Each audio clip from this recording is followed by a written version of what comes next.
తాకట్లో ఉన్న మీ బంగారాన్ని విడిపించి ఆ రోజు ఆన్లైన్ రేటుకి కొంటాం. Sharma gold company.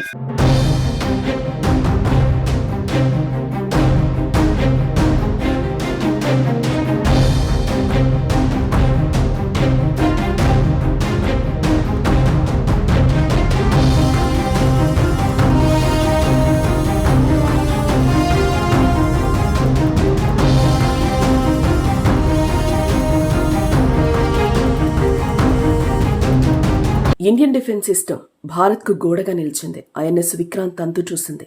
డ్రోన్ల దెబ్బకు పాక్ పరేషాన్ అయింది.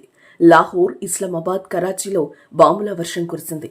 గురువారం అర్ధరాత్రి ఆకాశంలో చుక్కలు కాదు, పాక్కు బాంబులు కనిపించాయి. పడుకున్న సింహాన్ని లేపి మరీ తన్నించుకుంది పాకిస్తాన్. అనవసరంగా ఇండియాను గెలికిన పాకిస్తాన్కు చుక్కలు చూపిస్తోంది. మోదీ జమ్మూపై దాడులు చేసే ప్రయత్నం చేసిన పాకిస్తాన్కు ఊపిరి సలపనివ్వకుండా భారత దళాలు ఉక్కిరిబిక్కిరి చేశాయి. భారత నౌకాదళం కరాచీ సముద్ర పోర్టుపై తీవ్రంగా విరుచుకుపడింది. ఐఎన్ఎస్ విక్రాంత్ దెబ్బకు కరాచీ పోర్టును పూర్తిగా ధ్వంసం చేసింది.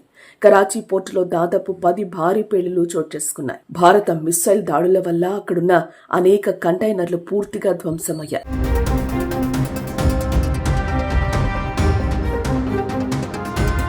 ఇస్లామాబాద్ లో అలాగే లాహోర్ ప్రాంతాల్లో భారీ పేలుళ్లు జరిగాయి. అటు పాకిస్తాన్ ప్రధాని షరీఫ్ ఇంటికి సమీపంలోనే భారీ పేలుడు సంభవించింది.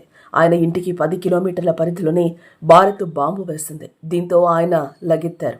దేశం విడిచి బహ్రెయిన్ పారిపోతున్నట్టు తెలుస్తోంది. ఇప్పటికే ఆయన వెళ్లిపోయారని సమాచారం.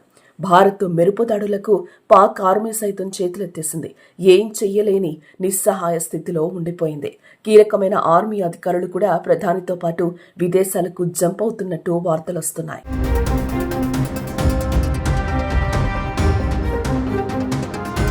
గురువారం సాయంత్రం సమయంలో జమ్మూ కశ్మీర్లోని కుప్వారా, బారాముల్లా, పూంచ్, సాంబా, ఉరీ జిల్లాల్లో నియంత్రణ రేఖ వెంబడి పాక్ దాడులకు ప్రయత్నించింది.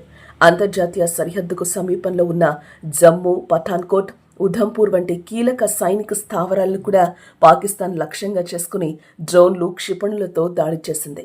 జమ్మూ ఎయిర్పోర్టు పైకి పాక్ క్షిపణులు దూసుకొచ్చాయి. అయితే భారత సైన్యం అప్రమత్తంగా వ్యవహరించి ఈ దాడులను సమర్థవంతంగా తిప్పికొట్టింది. పాక్ పంపిన మిస్సైల్స్, డ్రోన్లను భారత సైన్యం కాల్చేసింది. F-16 విమానంతో పాక్ దాడికి ప్రయత్నించగా భారత్ కూల్చివేసింది.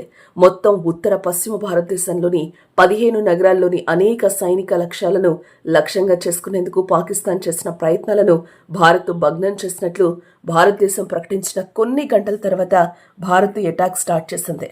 మన అమ్ముల పొదిలో ఉన్న అస్త్రాలన్నీ బయటకు తీసి దాయాదిపై ఎదురుదాడి చేసింది. భారత్ కేవలం గంట మాత్రమే దాడి చేసింది. ఈ దెబ్బకు పాక్ ఖేల్కతమైంది. భయంతో వణికిపోయింది.